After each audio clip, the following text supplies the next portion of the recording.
Rado sjetim se vremena nekad kad je bilo lakše sve i naivnoga klinca koji vjeruje u zakletve, vjeruje u poglede, u vrijednosti i ljude koji kada jednom zavoli to radi cijelim srcem. Razočarao se jednom, rekao sebi nikad više, nikom više snove ne dam i da uništi mi iste. A imao sam ništa, bio otpisan i izgubljen i najgore od svega ono, pustiš ruke ni sebe. Tvoje oči, moj put, završilo se sljepilo jer imala si sjaju, isti mi vratila meni moj jedan pokret zjenicom i ovaj svijet se okreće. Na mom putu svaki pravac vodi ravno do tebe. Premotaj film na danas sada, reci mi šta vidiš, sjaju očima ili klinca od nekada što cmizdri. Sad treba da odustanem i kažem da ne želim dići ruke od svega i preminuti u želji. Bar pokaži da sam značio kad ne značim ti sada, mislim zavijek je metafora, zar ovako kratka? Bar pokaži da te boli, ne glumi da je lako i reci mi kako ću,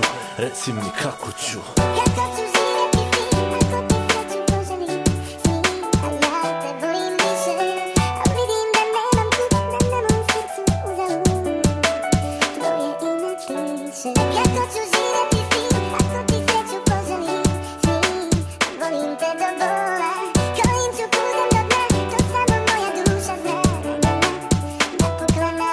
Moja mašta jesi ti, ali šta već znači tebi to dok slike vrtim po sebi, hodajući leksikon i najviše me boli to što postaje mi jasno da neću biti dio tvoje stvarnosti i nagona. Moj svijet je ružan, vidi postalo je ogavno, da srce dalje želi što stvarnost ne može odavno. Vidi šta sam postao, naučio iz naše priče, osmijeh znači pokret usnama i ništa više. I sad je čudno tiho ko da prestao se okretat, bar onaj svijet što smo nekad znali zvati osjećaj. Pokušam da potisnem i koliko god da hoću, tvoj glas mi je u glavi, tvoj miris mi u nosu.